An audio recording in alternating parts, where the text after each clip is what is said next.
Cet épisode a été créé à partir de l'anglais en utilisant l'intelligence artificielle. Bienvenue dans la deuxième partie de l'émission du Dr. Jason Whiting sur les sections 64 à 66 des Doctrines et Alliances. J'ai remarqué qu'au verset 17 de la section 64, Satan cherche à détruire les âmes.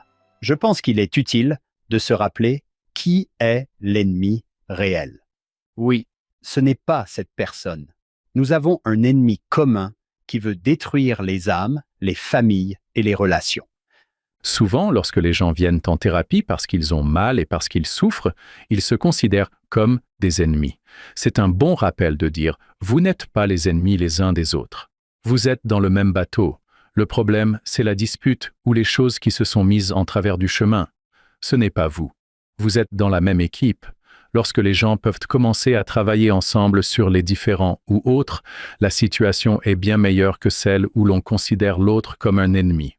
je ne sais même plus combien d'années se sont écoulées depuis que Hank a pris la parole. Mais nous avons eu un désaccord familial qui nous a obligés à nous asseoir tous ensemble. J'ai dit, les gars, ce n'est pas maman contre vous ou papa contre vous. C'est nous tous contre Satan. Cette façon de voir les choses m'a beaucoup aidé. Et il s'agit de nous tous contre l'adversaire. L'adversaire aime nous voir opposés les uns aux autres. Il est contre nous tous. Le président Nelson nous a rappelé dans son discours que la contestation est toujours le fait de Satan. La colère n'aide personne. C'est toujours un problème. Vous pouvez savoir que si vous commencez à vous engager dans cette voie, cela va commencer à causer des problèmes et à blesser les gens. Oui, c'est vrai. Disons qu'il s'agit d'une relation dans laquelle la personne essaie vraiment de changer. Disons que quelqu'un a grandi dans un foyer manipulateur. Elle a passé 18 ans à apprendre ce langage. Aujourd'hui, elle est mariée. Elle a constaté que son langage est manipulateur et difficile. Elle veut changer cela. Que faites-vous dans ce cas, Jason?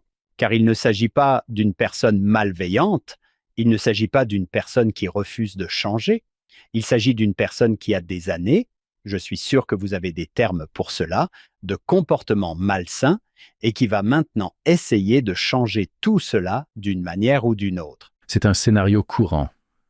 Beaucoup de gens ont grandi avec des traumatismes et des problèmes intergénérationnels. Il ne s'agit pas seulement de mauvaises compétences, mais de choses néfastes qui ont été faites. Ce n'est même pas ce que l'on apprend ou ce que l'on voit. On voit de mauvais exemples, et c'est une chose. Vous apprenez de mauvais exemples, mais aussi si c'est malsain, si vous êtes traumatisé.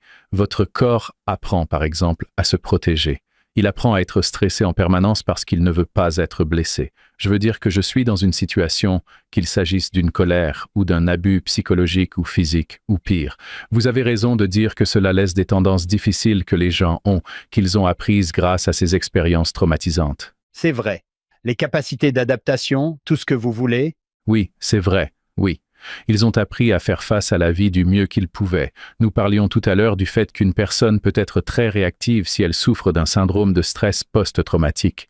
C'est une réalité, et une personne peut être trop sensible à la différence de quelqu'un. Quelqu'un peut dire « Eh, ça te dérangerait de ranger ta vaisselle ?» Cette personne peut se dire « Pourquoi m'attaquez-vous ou me critiquez-vous ?» Il n'y a peut-être pas de critique. C'est juste une demande. Honnêtement, c'est l'une des choses dont nous avons parlé. Lorsque certaines personnes sont trop sensibles à ce qu'elles perçoivent comme une insulte ou une différence, c'est parfois le cas. Il y a des antécédents de critique ou autres. que vous avez dû vous défendre quand vous étiez enfant ou quelque chose comme ça. C'est exact. Vous avez beaucoup appris à vous mettre en position défensive, ce qui était adaptatif. C'était logique, mais maintenant vous n'êtes plus dans une situation où vous devez vous défendre. Dans le meilleur des cas, dans une relation saine, les gens commencent à désapprendre et à réapprendre ces choses. Ils commencent à se sentir plus en sécurité. Ils en parlent. Il existe évidemment de nombreuses ressources professionnelles telles que la thérapie, les livres, ou même les blogs ou les ressources de l'Église. Il y a beaucoup de guérisons possibles, si quelqu'un cherche à le faire. C'est ce qui se passe. Dans le meilleur des cas, les gens travaillent ensemble et apprennent ensemble. Ils surmontent les choses. Dans les situations moins saines, ils s'enfoncent et continuent à faire les choses qui sont le résultat de leur propre peur et défense. C'est difficile. S'il n'y a pas d'ouverture, d'humilité et de responsabilité, les choses ne changeront probablement pas, mais elles peuvent toujours changer. Les choses peuvent toujours changer. Je voudrais réitérer ce message, même dans les situations les plus difficiles au sein des familles, en cas de maltraitance, de dépendance ou d'affaires, les choses peuvent changer. Cela ne veut pas dire que ce sera facile, mais les choses peuvent changer. J'ai vu des situations où je me disais qu'il n'y avait aucune chance que ces personnes s'en sortent. Parfois, ils y parviennent. C'est vraiment impressionnant. Je pense qu'il y a beaucoup de facteurs qui entrent en ligne de compte. Parfois, les gens demandent si ce mariage peut être sauvé. Je réponds que oui, presque toujours. Mais la question suivante est de savoir si les personnes sont prêtes à faire le travail. Cela ne se fait pas du jour au lendemain, car parfois les gens disent « Donnez-moi une autre chance, je peux changer » et c'est vrai. Ils peuvent changer, mais s'ils ne sont pas prêts à dire « Je vais travailler très dur pendant 1 an », une promesse n'est qu'une promesse. Le docteur Whiting et moi, John, avons une amie commune en la personne d'Amanda Christensen. Elle est thérapeute à Spanish Fork. Elle a dit quelque chose d'intéressant. Elle a dit « Écoutez, vous avez peut-être un comportement qui vous a servi pendant votre adolescence ou votre enfance. Vous pouvez dire à ce comportement « Merci, tu m'as bien servi. Tu m'as aidé à survivre. Je n'ai pas besoin de cela. Nous ne sommes plus dans cette situation. C'est normal de se retirer, de se détester. Tu ne détestes pas cette partie de toi. Vous dites qu'elle était utile, puis elle ne l'est plus. » Si vous êtes un petit enfant et que vous voyez 2 grands-parents se promener dans la maison en lançant des objets, vous apprenez qu'il faut que je garde mes défenses ou que je fasse monter mon adrénaline et que je doive me cacher ou autre chose. Je dois garder ces défenses, mais cela peut s'appliquer ou non lorsque vous êtes un adulte dans une relation saine, mais votre corps vous dit toujours qu'il vaut mieux être prudent, mais cela ne vous aide peut-être pas du tout. Il te fait peut-être croire que cette personne est un ennemi et une menace et qu'elle va t'abandonner, ce qui n'est probablement pas le cas. Vous pouvez vous débarrasser de ces défenses, mais vous devez les surmonter. Le corps s'accroche vraiment à des choses. Nous apprenons des choses à un niveau profond que notre corps essaie de protéger et que nous devons peut-être désapprendre. L'une des choses que j'aime chez ma femme parmi les millions de choses, c'est qu'elle s'arrête et se dit « Pourquoi est-ce que je me sens comme ça ?»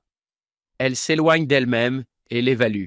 Je me dis « Waouh, c'est vraiment cool que vous puissiez passer par là et peut-être même vous ajuster parce que vous êtes capable de prendre du recul par rapport à vous-même et de dire « Pourquoi est-ce que je me sens comme ça en ce moment ?» C'est une excellente question, car bien souvent nos sentiments ne sont pas exacts, si cela a un sens. Ils s'exacerbent parce que nous sommes fatigués ou sur la défensive, ou quoi que ce soit d'autre. Si nous pouvions nous arrêter et nous dire « Pourquoi suis-je irritable ?» C'est peut-être parce que mon conjoint est difficile, mais c'est peut-être aussi parce que j'ai eu une longue journée et que j'ai encore des choses dans la tête à cause de quelque chose qui s'est passé plus tôt. Mon conjoint représente 12% du problème, mais j'agis comme s'il en représentait 90%. C'est une grande compétence que de réfléchir comme le fait votre conjoint, de s'arrêter et de se demander ce qui se passe ici. Oui, je me sens mal. Je vais faire payer tout le monde. Oui, tout à fait. C'est ce que nous faisons souvent. John, vous souvenez-vous que le docteur Doug Benson était avec nous l'année dernière dans le livre d'Éther et qu'il en a parlé? Si vous pouvez remarquer que vous vous sentez en colère, c'est un grand pas. Au lieu d'être en pilote automatique dans la colère, on se dit « Wow, je crois qu'il a appelé cela la pleine conscience. Je suis conscient que je suis en colère. » Tout le monde devrait y retourner. Si vous n'avez pas écouté nos épisodes sur le livre d'Éther, ils sont tous les 3 géniaux, mais celui avec le Dr Benson était formidable. J'ai un lien de parenté avec le docteur Doug Benson. Mon petit frère a épousé un membre de sa famille. J'ai écouté cet épisode. Je suis un fan de la pleine conscience. L'idée d'être plus conscient de ce qui se passe dans notre propre environnement physique est très utile. Nous en sommes souvent déconnectés, y compris avec des choses comme la colère. Très bien, Jason, que voulez-vous faire ensuite? D'accord. Permettez-moi de parler un peu de la façon dont le pardon des autres inclut parfois notre propre réflexion et notre propre repentir. Je sais que c'est un sujet délicat à aborder parce que souvent, lorsque nous sommes blessés, nous avons l'impression que l'autre personne est responsable et c'est souvent le cas. Il est juste de dire que les gens sont réellement victimes, mais il est également juste de dire que parfois, dans nos douleurs, dans nos blessures, nous faisons en retour des choses qui ne sont pas utiles. Permettez-moi de vous raconter une petite histoire. Elle est tirée d'un de mes livres. Je vous ai dit que je donnais des cours à BYU sur la dépendance et la violence. Il s'agit d'une histoire de dépendance dans laquelle une femme et un homme se sont fiancés. Il était et luttait contre un comportement addictif. La relation se dirigeait vers le mariage, mais au lieu de cela, avec la compréhension qu'il allait travailler sur ce problème, mais il ne l'a pas vraiment fait. Il s'est mis sur la défensive. Il a dit « Pourquoi portez-vous un jugement aussi sévère ?» Il a minimisé. Il ne voulait pas vraiment prendre le problème au sérieux et y travailler. Et finalement, il y a eu une rupture et cette femme a dit que cela l'avait laissé avec un sentiment d'inadéquation, d'anxiété, de dévalorisation et qu'elle ne faisait plus confiance aux gens après cela. Voici ce qu'elle a dit, c'est son histoire. J'ai réalisé que je devais non seulement pardonner à ce petit ami, mais aussi m'excuser auprès de lui. Cela a été très difficile. J'ai fini par le rencontrer et je lui ai simplement expliqué que j'avais éprouvé du ressentiment à son égard et que je devais m'excuser. Le soulagement et la paix que j'ai ressentis ont été extraordinaires. Même s'il ne s'est pas excusé et n'a pas exprimé de remords pour ce qu'il avait fait, je savais que j'avais franchi une étape importante dans mon propre rétablissement. C'est une histoire puissante parce qu'elle ne l'a pas excusé. Il n'a même pas pris ses responsabilités. Elle s'est concentrée sur le pardon qu'elle lui avait accordé. Elle voulait aussi s'excuser pour les choses qui lui causaient de la colère et du ressentiment. Et encore une fois, je n'essaie pas de suggérer que quelqu'un qui a été victime est maintenant responsable de se repentir. Je dis simplement que dans les relations où il y a de la rancœur et où il se passe des choses, il arrive que nous fassions des choses auxquelles nous nous accrochons. Nous avons du ressentiment et nous nous mettons en colère. Cette partie de notre repentir peut également être libératrice et curative. Je veux dire qu'elle a dit que cela lui avait apporté du soulagement et de la paix dans mon esprit. Encore une fois, c'est une partie du pouvoir libérateur du pardon, car elle ne dépendait pas du fait qu'il change. Il l'avait blessée. Il ne s'était pas excusé, mais elle a pu trouver le soulagement et la paix en lui pardonnant ainsi qu'à elle-même, en s'excusant simplement pour le rôle qu'elle pensait avoir joué dans cette affaire. Il s'agit d'un lien puissant avec l'expiation et d'un rappel que nous avons tous la possibilité d'y accéder. C'est vraiment génial. Regardez la section 64, verset 34. Le Seigneur a besoin d'un cœur et d'un esprit bien disposés. On dirait que c'est ce qu'elle offrait. Oui, c'est vrai. Donner son cœur au Seigneur. Oui, et elle a dit que c'était très difficile. Je parie que c'est parce qu'elle aurait pu se justifier en disant « c'est le bon, je n'ai rien fait, vraiment rien. Il a fait beaucoup de choses, mais elle a aussi réalisé qu'elle avait fait certaines choses, certaines attitudes ou ressentiments qu'elle ne voulait pas avoir. Je pense qu'il est parfois très important de s'excuser pour ce que l'on a fait. Jason, pourquoi est-ce que c'est bon pour moi? Disons que cette personne m'a profondément blessé. Vous dites qu'il est bon pour moi de me regarder ou de me repentir et de m'excuser. Pourquoi est-ce bon pour moi? Je sais que c'est le cas, mais pourquoi? Nous nous sentons parfois justifiés dans notre colère et notre ressentiment, et dans de nombreux cas, c'est justifié, mais je pense que nous passons parfois à l'étape suivante, en nourrissant ces ressentiments et en nous y accrochant. C'est là que cela commence à devenir problématique. Je ne voudrais pas juger quelqu'un qui lutte contre ses blessures. Parfois, nous commençons à monter notre propre dossier. Je pense que c'est aussi l'une des raisons pour lesquelles il est problématique de faire des commérages. Par exemple, parce que nous nous adressons alors à quelqu'un d'autre en lui disant « Attends d'entendre ce qui m'est arrivé ». Vous savez, attendez d'entendre ce que cette personne a fait ou ce que cette personne a dit. Et vous savez, parfois les collègues font cela ou nous le faisons dans nos services. Les gens disent « Attendez d'entendre ce qui s'est passé ». C'est à ce moment-là que l'on commence à revenir à la recherche d'une occasion. Il n'est jamais utile pour l'âme de s'apitoyer sur son sort ou de se mettre en colère, mais cela fait certainement partie de l'homme naturel, et je pense que nous nous efforçons constamment de nous en défaire. Même lorsque nous le justifions, il nous arrive d'être en colère ou de nous sentir mal pour nous-mêmes, parce que quelque chose de vraiment mauvais s'est produit. C'est tout à fait compréhensible. Jésus nous dit « Je vais t'aider, j'ai déjà payé le prix pour cela ». Vous n'avez pas besoin de payer un prix supplémentaire, ce qui est pertinent pour quelques citations dont je parlerai dans une seconde, mais c'est une résistance à Dieu et à l'expiation du Christ lorsque nous faisons cela. Très bien, Jason. J'ai promis tout à l'heure que je ne poserai pas de questions et je n'ai pas tenu ma promesse. Mais je vous promets à nouveau que vous allez me demander de travailler sur ce sujet. C'est une promesse. Si je ne le fais pas, Nous continuerons à vous pardonner à chaque fois. Très bien, continuez. Cela souligne l'idée que l'expiation est ce qui nous aide à pardonner. Jésus a payé le prix pour les péchés, y compris les péchés d'autrui. Elle dit, au fil des ans et de mes efforts pour trouver la paix et la guérison sur le chemin du pardon, j'ai pris profondément conscience que le même Fils de Dieu qui a expié mes péchés est le même Rédempteur qui sauvera aussi ceux qui m'ont profondément blessé. Je ne pouvais pas vraiment croire à la première vérité sans la seconde. Au fur et à mesure que mon amour pour le Sauveur grandissait, mon désir de remplacer la blessure et la colère par son baume de guérison grandissait également.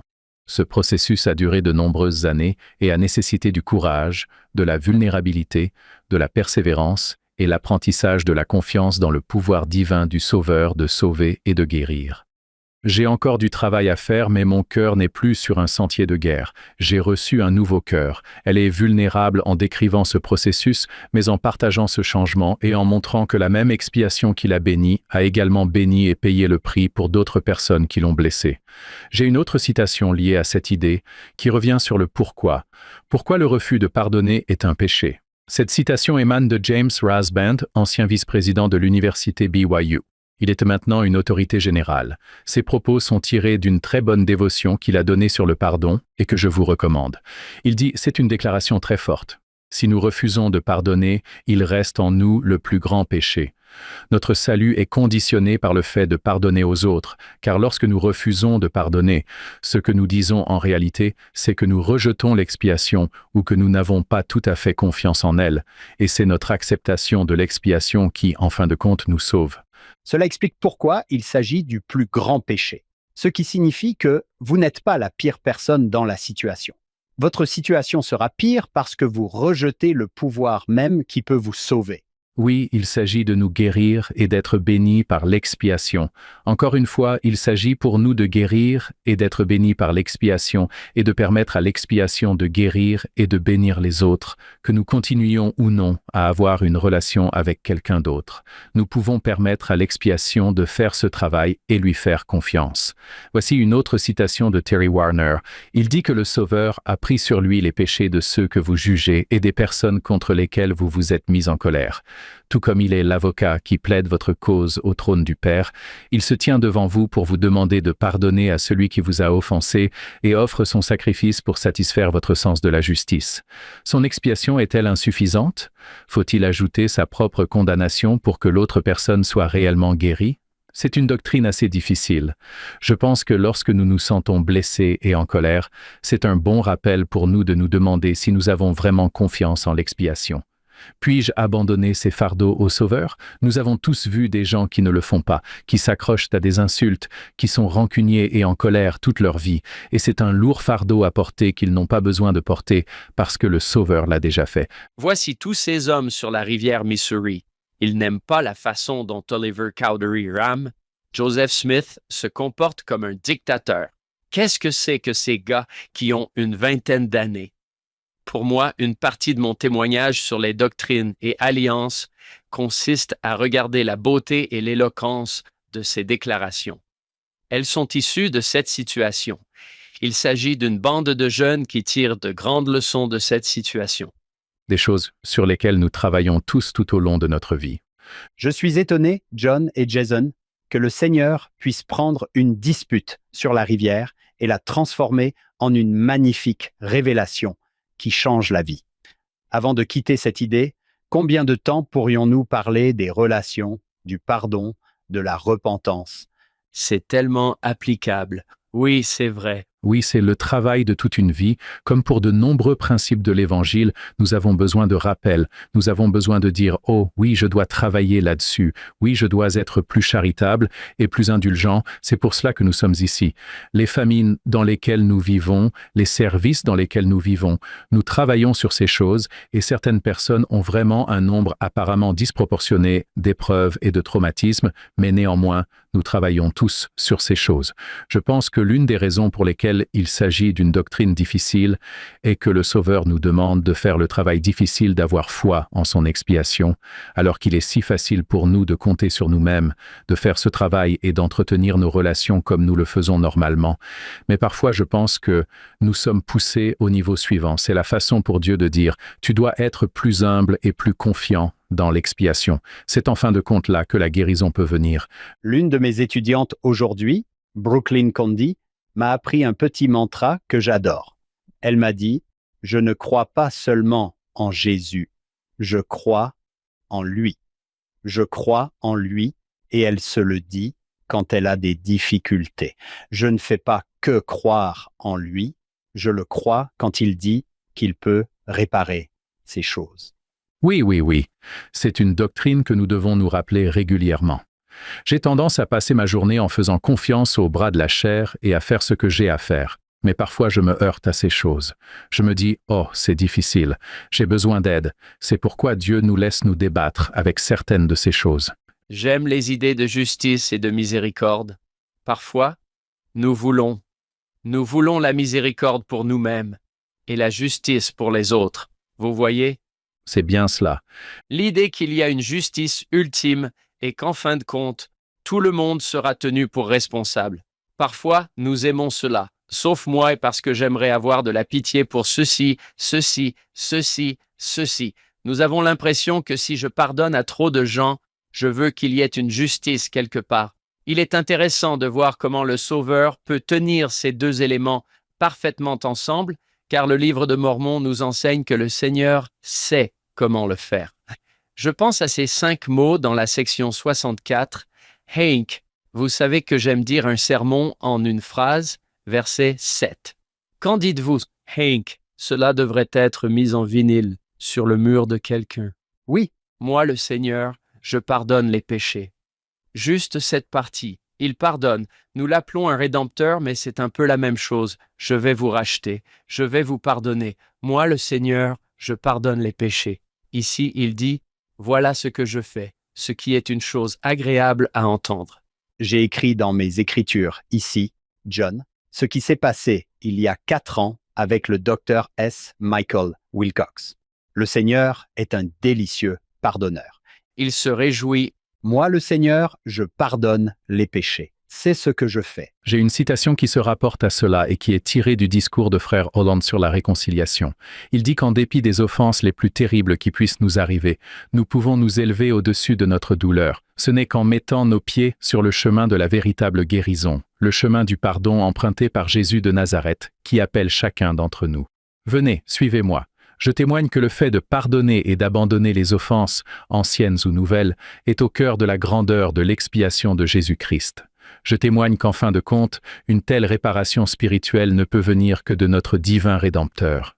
Celui qui se précipite à notre secours avec la guérison dans ses ailes, un avenir libéré des anciens chagrins et des erreurs du passé ne sont pas seulement possibles, mais ils ont déjà été achetés, payés, à un coût atroce. Déclaration éloquente de frère Holland à propos de le Sauveur qui, comme vous l'avez dit, se réjouit de pardonner. Il se précipite à notre secours avec la guérison dans ses ailes et a payé pour tous ses chagrins et toutes ses erreurs. Oui, j'ai remarqué que lorsque je suis plus en phase avec l'esprit, le pardon devient plus facile. Bien sûr, Mais mon cœur est touché. Je pense que je peux le faire. Je peux pardonner. John, vous savez que ma bouche a tendance à offenser. Il est censé y avoir un filtre qui dit « ne dis pas ça » et puis je le dis. Je ne sais pas si c'est un don ou non, mais ma capacité à offenser les autres et à être pardonné m'a aidé à pardonner en raison du nombre de fois où j'ai dû être pardonné. C'est la doctrine de la réciprocité. si nous voulons être pardonnés, nous devons apprendre à pardonner aux autres. Cela est dit de multiples façons dans les Écritures. Cela fait partie de notre défi. C'est impressionnant. John, vous souvenez-vous, il y a quelques semaines, quand Andy Horton était avec nous et qu'il a parlé de cette femme à qui il avait demandé de parler lors d'une conférence de pieux? Elle était assise à la tribune et il ne lui a jamais demandé de parler. C'est bien cela. Puis il lui a apporté des fleurs pour s'excuser. C'était tellement gentil de sa part de dire C'est bon, je n'avais pas besoin de faire le discours, j'avais juste besoin de le préparer. C'était tellement beau parce qu'elle aurait pu être profondément offensée, mais elle ne l'était pas. Bonne réponse. Jason, c'est très utile. John et moi, ainsi que toute notre équipe, parlons chaque semaine du fait que nous voulons aider les gens. Je pense que ce que nous avons fait jusqu'à présent aujourd'hui, si nous décidons de le mettre en œuvre, peut changer complètement la trajectoire d'une relation. Je tiens à vous remercier. Continuez. Dites-nous ce qu'il faut faire ensuite. Dans cet esprit, alors que nous terminons certaines de nos discussions sur le pardon, permettez-moi de résumer les mesures que nous pouvons prendre dans le cadre de nos efforts pour pardonner. Je n'essaie pas de simplifier à l'extrême ou d'en faire une liste des 10 meilleures, mais je veux résumer certaines des choses que nous pouvons faire pour pardonner. Tout d'abord, je dirais que si vous travaillez à lâcher prise et à pardonner, la première chose à faire est de reconnaître que c'est difficile, que la douleur est réelle. Les relations ne sont pas sans heurts. Nous allons tous être blessés parfois, peut-être même dans notre culture LDS. Nous, pour revenir aux commentaires de John sur Frère Hafen et le mariage, n'est-ce pas? Les mariages vont être heureux. Ça va être génial. Et je suis un missionnaire de retour. C'est vrai. Toutes ces choses sont formidables, mais cela ne veut pas dire qu'elles sont toujours faciles. Il n'y a pas de mal à dire que j'ai été blessé et que c'est difficile. L'étape suivante consiste à demander conseil au Seigneur. Parlez-en à Dieu. Lorsque vous vous sentez blessé, lorsque vous vous sentez frustré, revenez à la réflexion de la femme de John. Que se passe-t-il avec moi en ce moment? Pourquoi est-ce que je ressens ce que je ressens? Puis-je y voir clair? C'est l'une des raisons pour lesquelles la prière est si importante. Elle est naturellement thérapeutique. Nous parlons de quelque chose avec un Dieu aimant et compréhensif. C'est un bon endroit pour parler et laisser aller certaines de ces choses. Parfois, c'est peut-être tout ce qu'il faut. La troisième étape, je dirais, est de comprendre et de faire confiance à l'expiation. Comme nous l'avons dit, nous l'oublions parfois, mais elle est vraiment au cœur de notre sujet, et avoir foi en l'expiation, en son efficacité, sera très important, en particulier pour les cas de pardon les plus importants. Dans le même ordre d'idées, la confiance dans le jugement de Dieu, qui est le juge. Comme nous le disions plus tôt, il connaît l'histoire de quelqu'un d'autre, ses choix, ce qu'il n'est pas. Il peut prendre cette décision d'une manière que nous ne pouvons pas. Il est parfois difficile pour nous de laisser tomber certaines de ces choses et de laisser Dieu être le juge, mais il est utile de lui confier cette tâche. L'étape suivante consiste à reconnaître les imperfections. Nous sommes tous imparfaits, y compris la personne qui nous a blessés. Parfois, le fait de réfléchir, de prier et d'essayer de se mettre à la place de quelqu'un d'autre peut s'avérer utile dans un mariage sain. Cela arrive souvent. Les gens disent « c'est une personne formidable, elle a été un peu brusque, mais elle n'est pas comme ça d'habitude. Je ne vais pas m'en inquiéter. » Dans les situations moins saines, les gens s'accrochent à ces choses et disent « tu as dit telle chose ». Ils cherchent l'occasion, ils se moquent, mais dans des situations plus saines, nous disons « vous savez quoi, nous ne sommes pas parfaits, nous allons aller de l'avant ». Cela nous amène à l'étape suivante, qui consiste à faire preuve d'empathie et à dire « vous avez vos épreuves ». Parfois, c'est moi qui contribue à certaines de vos épreuves. Il est juste d'en parler aussi, et je ne sais pas combien de fois j'ai pensé dans ma tête, peut-être après qu'elle se soit sentie comme ma femme et moi, nous allons en parler. Je sais qu'elle va comprendre parce que je me sens tellement justifié dans mon point de vue, et j'ai cette conversation. Soudain, je me rends compte qu'elle ne voit pas les choses de la même façon que moi. Comment est-ce possible? Mais elle n'est pas automatiquement d'accord avec tout ce que je dis. Ce n'est pas grave. Cette partie sur le fait de reconnaître que vous êtes la grande épreuve de quelqu'un, ne suis-je pas un cadeau pour vous? Je te donne toutes ces chances d'apprendre à pardonner. Quelqu'un, quelque part, fait un discours lors d'une réunion de la Sainte Seine et dit « J'ai eu un compagnon missionnaire très difficile qui s'appelait Frère Whiting, et il a été une épreuve dont j'ai tiré des leçons. J'ai beaucoup appris. J'ai dû prier et apprendre à pardonner. Qui sait, cela pourrait être une chose. Je vais dire à Sarah que je te donne tant d'occasions de vivre l'Évangile. Tu dois être plus reconnaissante. » C'est exact. Quelqu'un a dit que la plupart de mes problèmes, je les ai soit épousés, soit mis au monde. Vous vous en souvenez? Oui, c'est vrai. Ouais. Oh oui. Oh mec. Oui, c'est vrai. Les membres de notre famille, mec, ils sont là dans nos interactions. nos familles. Nous avons des personnalités différentes, des niveaux de pouvoir différents. Nous sommes proches les uns des autres. Tout le monde a ses émotions, ses opinions. C'est un véritable chaudron d'apprentissage, surtout lorsque vous les mettez tous ensemble dans un minibus.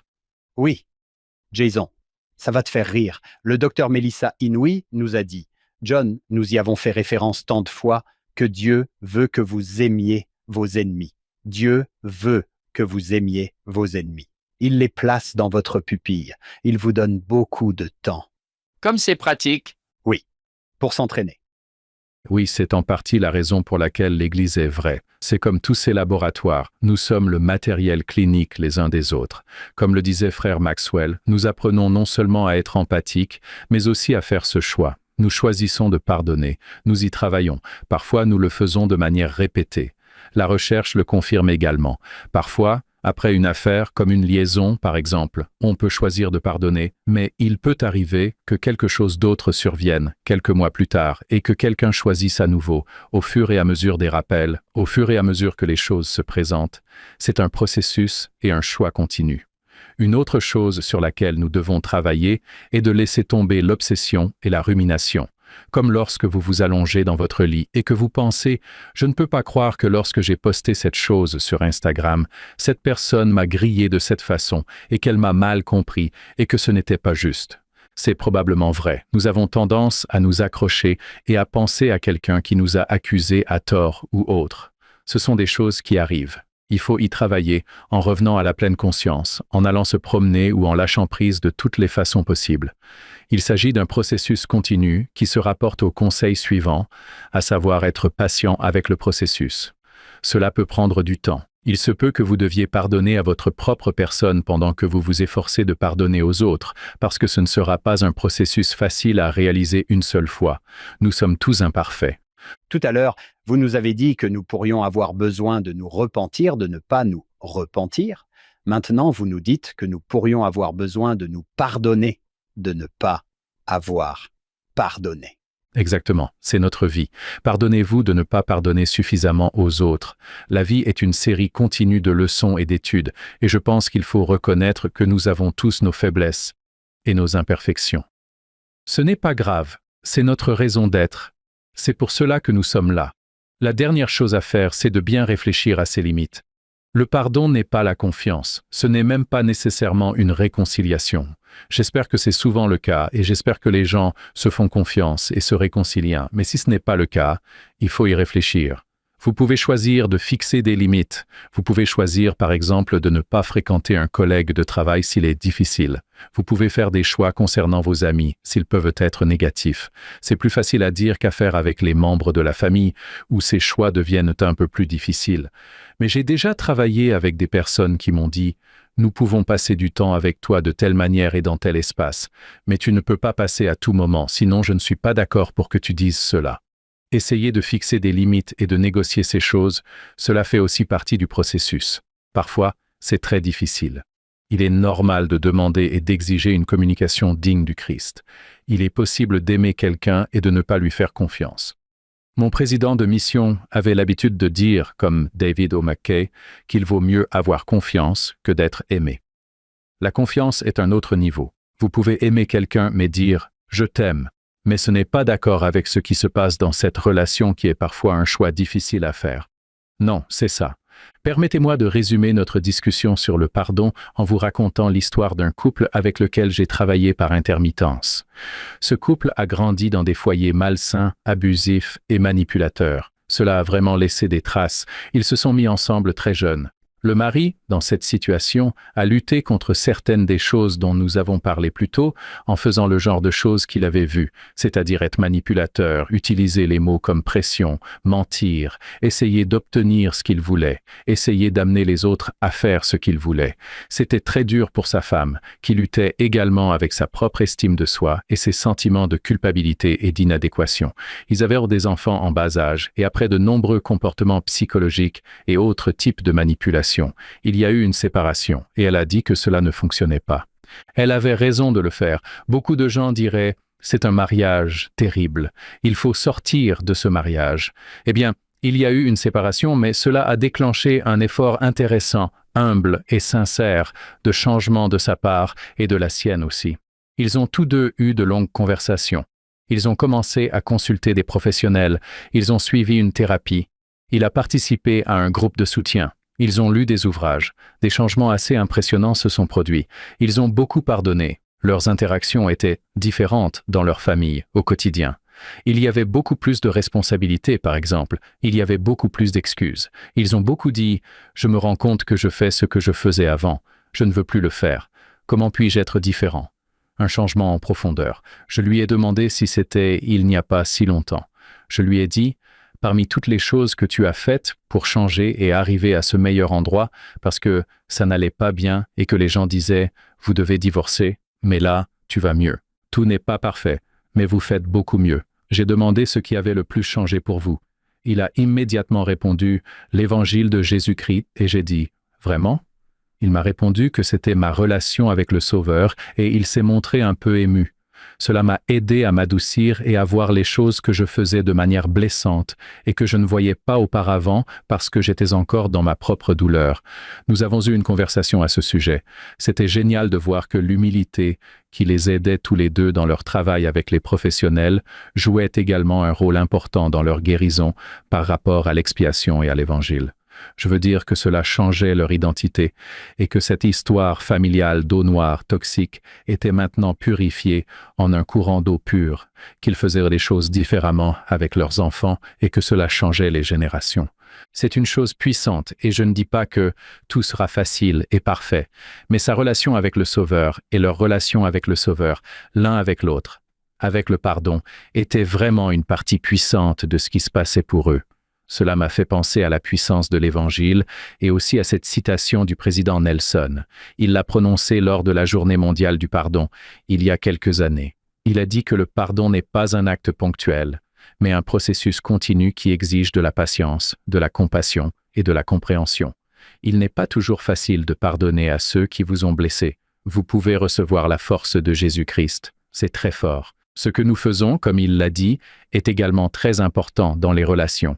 Lorsque nous faisons ce genre d'effort pour pardonner, pour être gentil, pour être aimant, pour adoucir, c'est immédiatement utile. Cela fait partie de notre apprentissage continu, de notre voyage tout au long de la vie. Je me souviens d'avoir entendu le Dr. Doug Brindley parler à BYU. Il a dit que lorsque j'ai obtenu mon diplôme, on m'a dit que la chose, et je fais de mon mieux pour paraphraser ici, Dr. Brindley si je me trompe, est la compétence en communication. Mais il a ensuite dit, je n'ai pas pu trouver la compétence en communication dans mon guide topique. Ce que j'ai trouvé, c'est la foi, la patience, l'amour, le pardon et la miséricorde. Il a expliqué que les compétences en matière de communication sans les attributs du Christ ne font de nous que des combattants plus habiles. Oui, c'est vrai. Il disait que les attributs du Christ, c'est ce que cet homme a découvert. C'est là que tout commence, avec l'évangile de Jésus-Christ. Inc., comme je vous ai entendu citer, Matthieu 26-22. Le Seigneur, est-ce que c'est moi? Cette attitude de « est-ce que j'ai fait quelque chose qui t'a blessé? Je suis désolé ».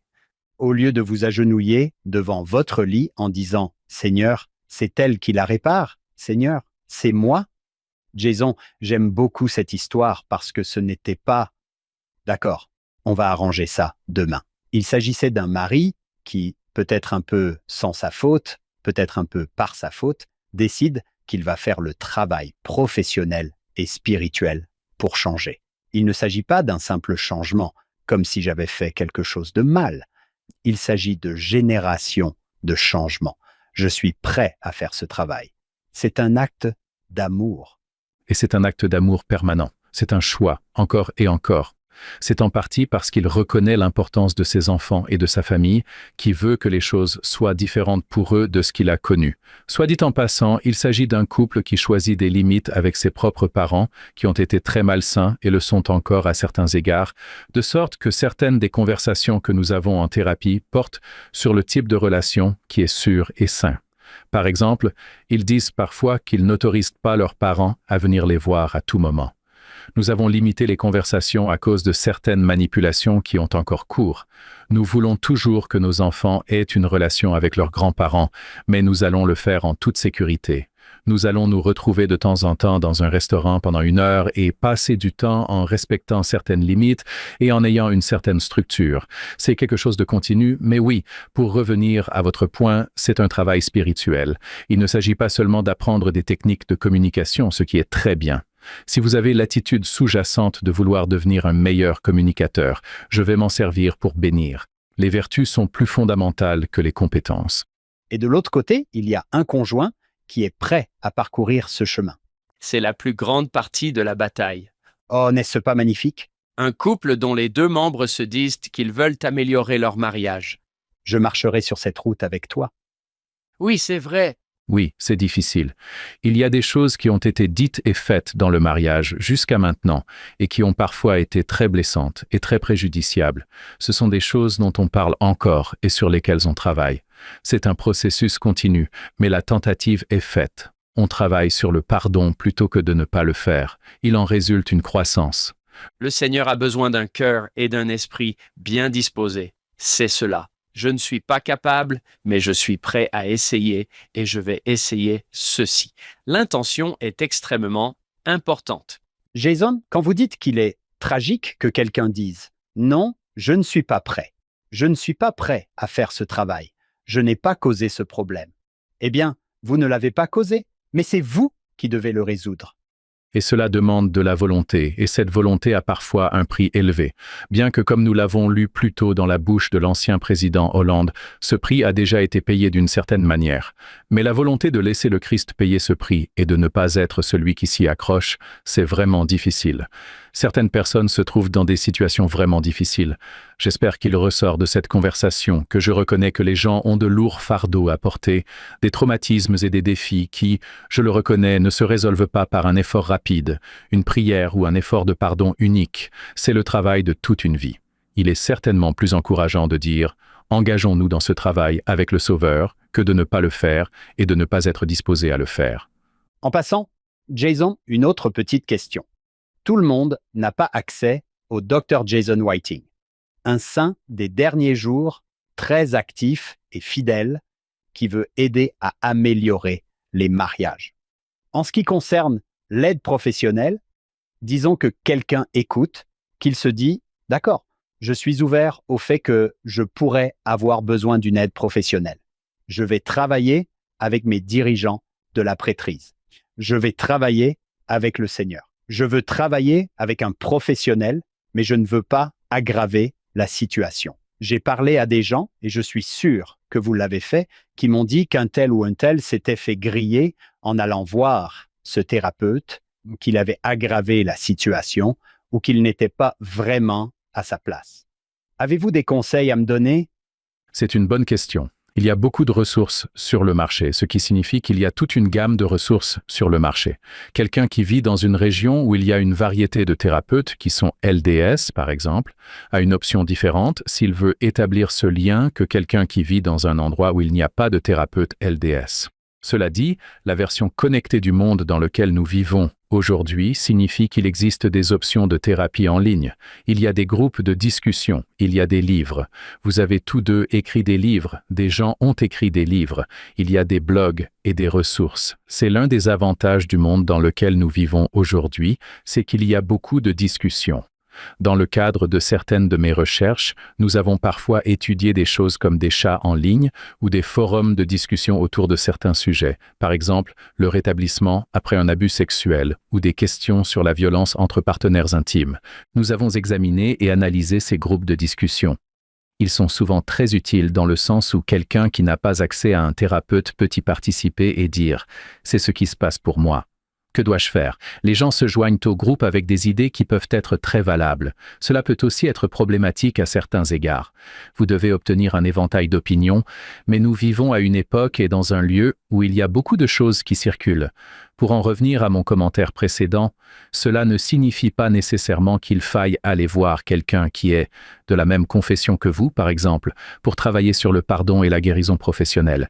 Il y a de bonnes personnes auxquelles je me réfère qui ne sont pas de ma confession, et il y a des personnes qui me réfèrent ou qui viennent me voir qui sont d'une autre confession. En résumé, cela peut prendre un peu de temps, mais il y a beaucoup de choses à voir et à chercher. Oui, n'abandonnez pas. si cela ne vous convient pas. Lorsque vous vérifiez ou rencontrez quelqu'un, allez rencontrer quelqu'un d'autre. Voyez ce qui se passe. Il y a une grande variété de thérapeutes. Il y a une variété de groupes de soutien. Il y a une grande variété de ressources. Très bien. Merci, Jason. Je suis vraiment heureux que nous ayons passé autant de temps sur ce sujet. C'est quelque chose dont vous et moi avions parlé.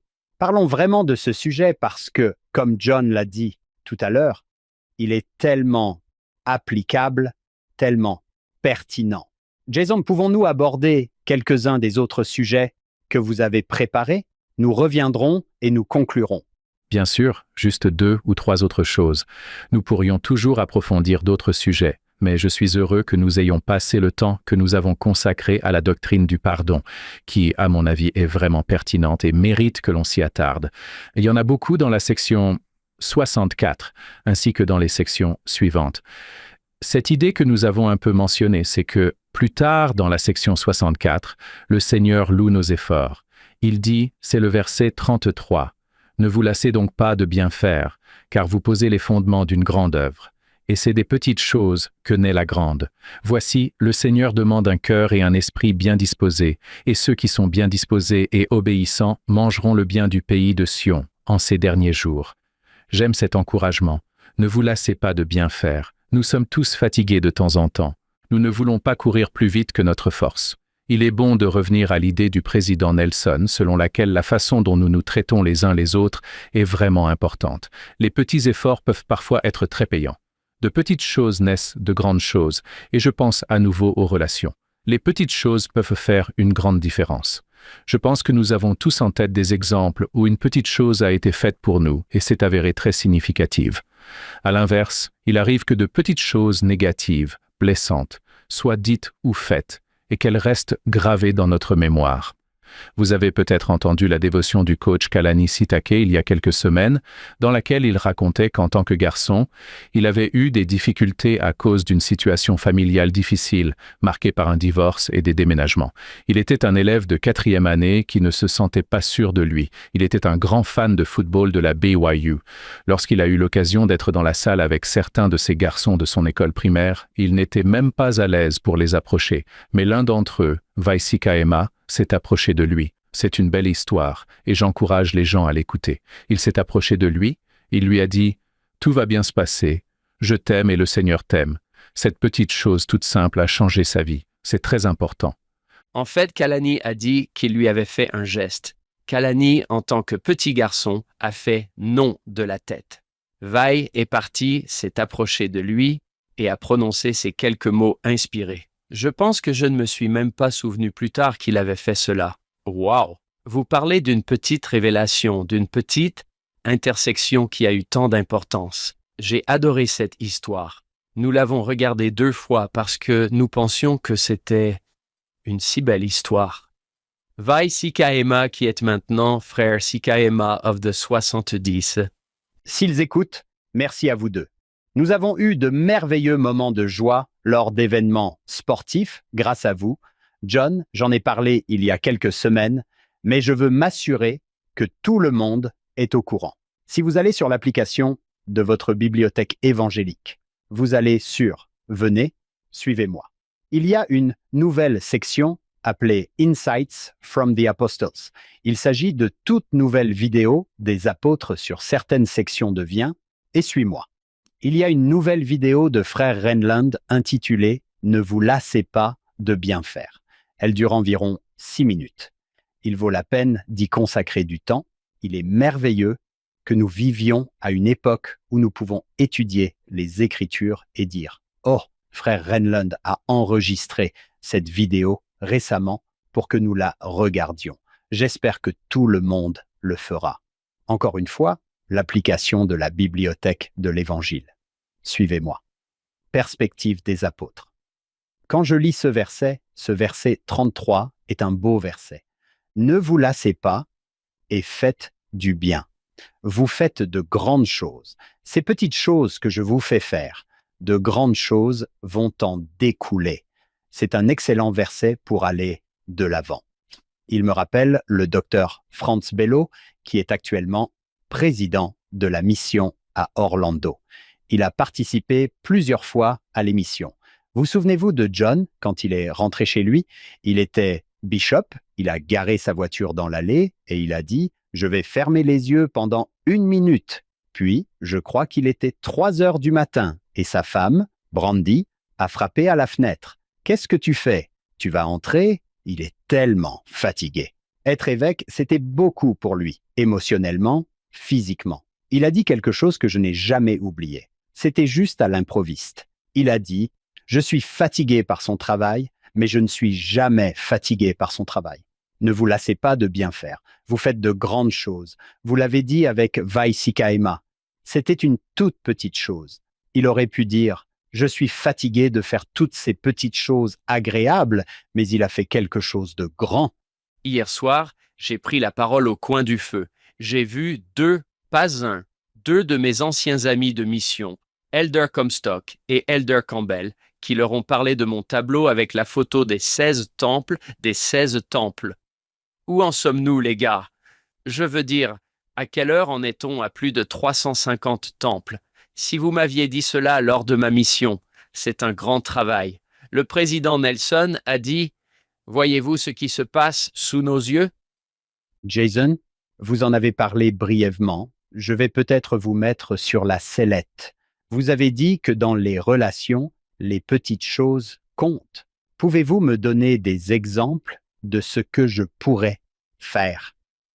Des petites choses que je pourrais faire et que vous avez vu dire « Waouh, c'est vraiment efficace ». Oui, c'est vrai. Laissez-moi vous donner un exemple de petite chose dans une relation. Une fois, j'étais au travail et j'étais occupé à travailler, à taper sur mon clavier, et j'ai remarqué que ma femme m'avait envoyé un texto qui disait « Sais-tu où se trouve le moulin à blé ?» C'est une drôle de question de saint des derniers jours.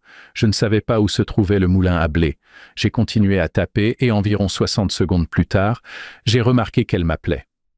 Au début, je me suis dit que je n'avais pas vraiment le temps de répondre à cet appel. Je suis occupé à écrire un livre sur la communication conjugale, mais je me suis dit « Oh, bien sûr, je vais vérifier. Bonjour, comment ça va ?» Elle m'a dit « Savez-vous où se trouve le moulin à blé ?» Et j'ai dit « Je ne sais pas où est le moulin à blé. Je suis désolé. Comment ça va? Que se passe-t-il à la maison? Que se passe-t-il avec les enfants? Que se passe-t-il ?» Nous avons parlé, nous nous sommes connectés pendant quelques minutes. C'est très simple. Cela n'a pris que 5 minutes, peut-être moins. Puis nous avons terminé et j'ai commencé à y penser. Probablement parce que je travaillais sur ce livre, je me suis dit que j'aurais pu réagir de 100 façons différentes. Dans les relations, nous pouvons toujours répondre de différentes manières aux choses de l'autre. Dans le domaine de la recherche, on parle parfois d'offres. Lorsqu'une personne fait quelque chose, c'est une offre pour que l'autre personne réponde. Il s'agit parfois d'un texte, parfois d'une question, parfois d'une préoccupation. Parfois, il s'agit de dire qu'il fait beau aujourd'hui.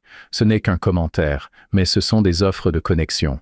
J'ai pensé que j'aurais pu ignorer ce que j'ai fait au début, ou que j'aurais pu me montrer brusque, impoli, du genre « Pourquoi me déranges-tu » Je dois dire que, même en tant que thérapeute familial depuis plus de 30 ans, je suis surpris de voir à quel point les gens et les familles font parfois preuve d'impolitesse, alors qu'ils ne le feraient pas avec leurs amis à l'église. Encore une fois, ce n'est pas grand-chose. Non, c'est une grande chose. Cela fait une grande différence. J'aurais pu être sarcastique en disant par exemple que je jette toujours le moulin à blé dans ma mallette quand je vais au travail ou que je m'en sers comme d'une leçon de choses. J'aurais pu faire de l'humour ou quelque chose comme ça. J'aurais pu être gentil. J'espère que je l'ai été. J'aurais peut-être pu être plus gentil. J'espère avoir été au moins compréhensif. J'aurais peut-être pu être meilleur, mais vous voyez ce que je veux dire ? Nous avons toujours ces petites et simples interactions et des chercheurs se sont penchés sur ce type d'interaction. Par exemple, un chercheur nommé John Gottman, qui a effectué de nombreuses recherches sur le mariage, a suivi des couples au moment de leur union et de leur mariage et a observé ce qui se passait chaque fois qu'il y avait un appel d'offres. Il a observé ce qui se passait chaque fois qu'il y avait une offre, c'est-à-dire un petit « Hé, j'ai eu une promotion au travail aujourd'hui » ou un petit « Les enfants me rendent fou ». Les couples qui réussissaient 6 ans plus tard et qui s'épanouissaient répondaient à ces offres dans 90% des cas. Il s'agissait de réponses positives sous la forme d'un simple « c'est génial »,« c'est cool » ou « oh, c'est intéressant ». Et encore une fois, il s'agissait parfois de petites choses stupides comme « j'avais l'habitude de conduire une voiture comme ça »,« oh, c'est cool ». Les couples qui n'allaient pas aussi bien, y compris ceux qui se séparaient, ont répondu positivement dans 32% des cas, passant de 88% des couples qui réussissaient à 32% des couples, comme vous le pensez. Les petites choses sont petites, mais elles s'accumulent au fil du temps. Elles font une grande différence. Nous sommes câblés pour la connexion. Nous voulons nous connecter. La plupart d'entre nous réagissent naturellement à l'autre de manière positive, je l'espère. Cela fait une différence si nous ignorons, si nous levons les yeux au ciel, si nous nous défilons, ou pire, si nous sommes impolis. Le fait est que les choses que nous faisons dans une relation ont vraiment de l'importance, comme le président Nelson. Et attention aux offres. Elles viennent aussi des enfants. Nos amis.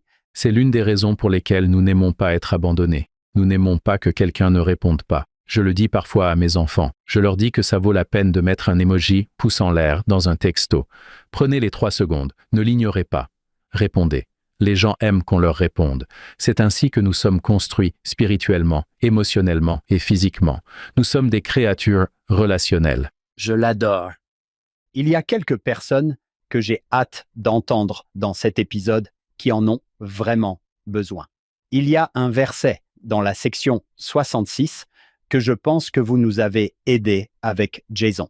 Il s'adresse à William McClellan, le Seigneur, et il dit « Poussez beaucoup de gens vers Sion, avec des chants de joie éternelle sur leur tête. » J'ai l'impression que c'est ce que nous avons fait aujourd'hui. Vous nous avez donné une bonne poussée, pas une poussée brutale, mais une poussée douce vers Sion dans nos mariages et dans nos relations. Je suis enthousiaste. Un chant de joie éternelle, n'est-ce pas, John? Nous en avons parlé. J'aime l'idée que Sion était un lieu puis une cause. C'est un état d'esprit. Nous pouvons même, je suppose, avoir un mariage de Sion où nous essayons d'être d'un seul cœur et d'un seul esprit pour l'aimer.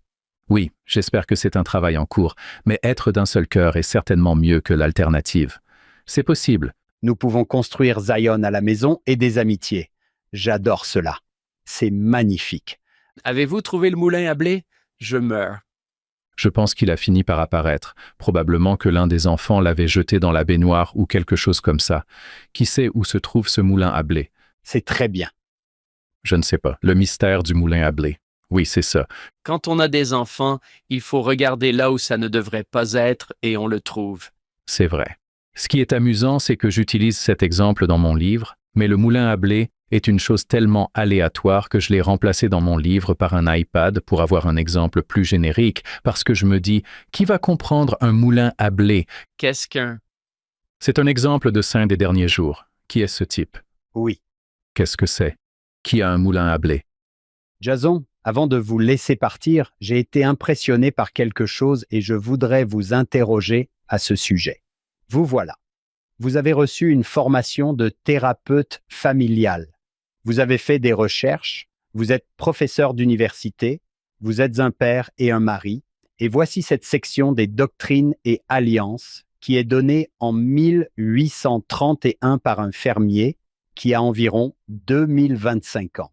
Que voyez-vous dans ces sections des doctrines et alliances? Est-ce impressionnant pour vous que vous puissiez prendre les années d'expertise que vous avez eues? Et pourtant, cette section des doctrines et alliances est impressionnante pour quelqu'un qui a votre formation. C'est l'une des choses étonnantes des Écritures. Lorsque nous abordons les Écritures avec un esprit ouvert et un cœur attentif, les choses qu'elles nous livrent, ces principes, sont éternels. Je veux dire qu'ils peuvent s'appliquer dans ce cas à une bande de jeunes de 20 ans dans des canoës. Mais ils sont éternels dans le sens où lorsque je les lis attentivement, lorsque j'y réfléchis et que nous avons ces conversations, nous pouvons dire « Waouh, cela tient toujours vraiment la route ». C'est l'une des choses étonnantes avec les Écritures. Vous pouvez les rejeter et dire « Vous savez, ce ne sont que de vieux écrits ». C'est ce que font parfois les gens, mais si on y travaille et qu'on y consacre du temps, on y trouve des trésors qui nous aident dans notre vie quotidienne et dans nos relations. C'est l'une des grandes qualités des Écritures. Nous n'en sortons pas seulement éclairés, mais aussi motivés. C'est à la fois émotionnel, spirituel et pratique. J'adore cela. Oui, c'est vrai. Quand on pense à Joseph Smith, il y a de la sagesse dans certaines de ces sections. peu importe votre intelligence, il y a une sagesse que vous n'obtenez pas tant que vous n'avez pas été là pendant un certain temps.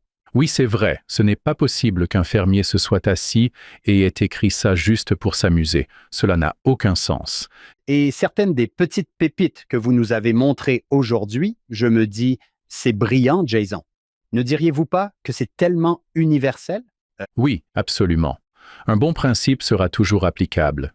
Il s'appliquera de différentes manières dans votre vie, que vous ayez 16 ou 45 ans, que vous viviez à Boise, à Osaka ou au Pérou. Il s'agit d'un principe universel qui s'applique de différentes manières. À différentes époques, les principes du pardon. Je ne vois personne à qui cela ne s'applique pas. Je ne peux pas imaginer quelqu'un qui n'ait pas besoin de ce principe. Je pense que nous en avons tous besoin. Oui. En lisant ce texte avec vous, je me suis dit que cela venait de quelqu'un qui comprenait l'humanité et l'expérience humaine. À mon avis, je ne vois pas comment un agriculteur de 25 ans, qui agit apparemment comme un dictateur sur le canoë, est celui qui comprend la condition humaine comme le fait cette section. Oui, je suis tout à fait d'accord. J'espère que nous pourrons voir la vidéo un jour. Je veux juste voir comment Oliver ramait. Oui, c'est vrai. J'espère qu'ils ont le sens de l'humour maintenant, parce qu'ils nous ont fait un beau cadeau, n'est-ce pas?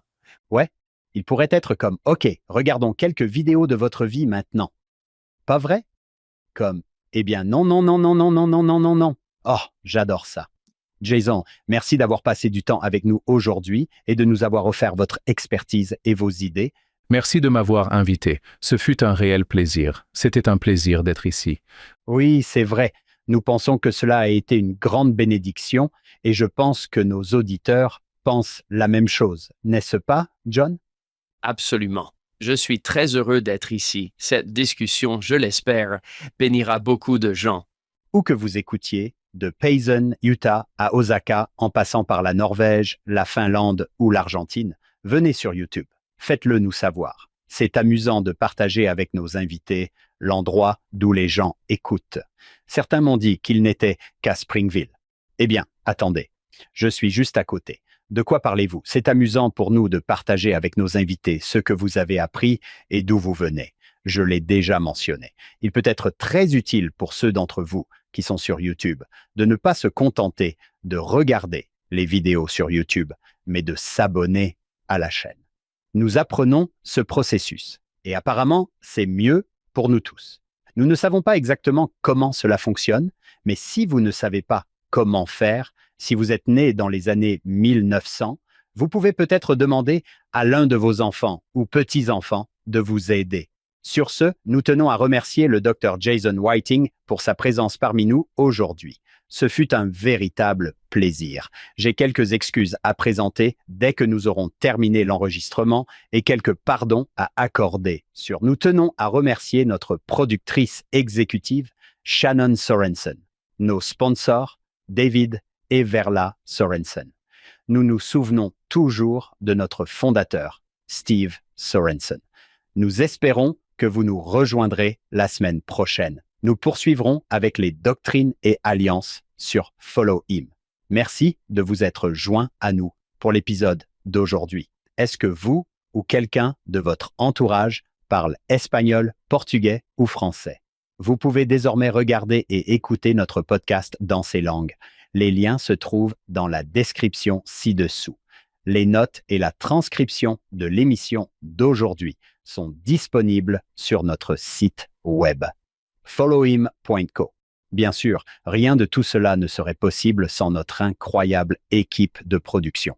David Perry, Lisa Spice, Will Stoughton, Crystal Roberts, Ariel Quadra, Heather Barlow, Amelia Cabuica, Irid Gonzalez et Annabelle Sorensen. Merci de vous être joints à nous pour l'épisode d'aujourd'hui. Parlez-vous ou connaissez-vous quelqu'un qui parle espagnol, portugais ou français? Vous pouvez désormais regarder et écouter notre podcast dans ces langues. Les liens se trouvent dans la description ci-dessous. Les notes et la transcription de l'émission d'aujourd'hui sont disponibles sur notre site web, suivez-le.co. Bien sûr, rien de tout cela ne serait possible sans notre incroyable équipe de production. David Perry, Lisa Spice, Will Stoughton, Crystal Roberts, Ariel Quadra, Heather Barlow, Amelia Kabuika, Irid Gonzalez et Annabelle Sorensen.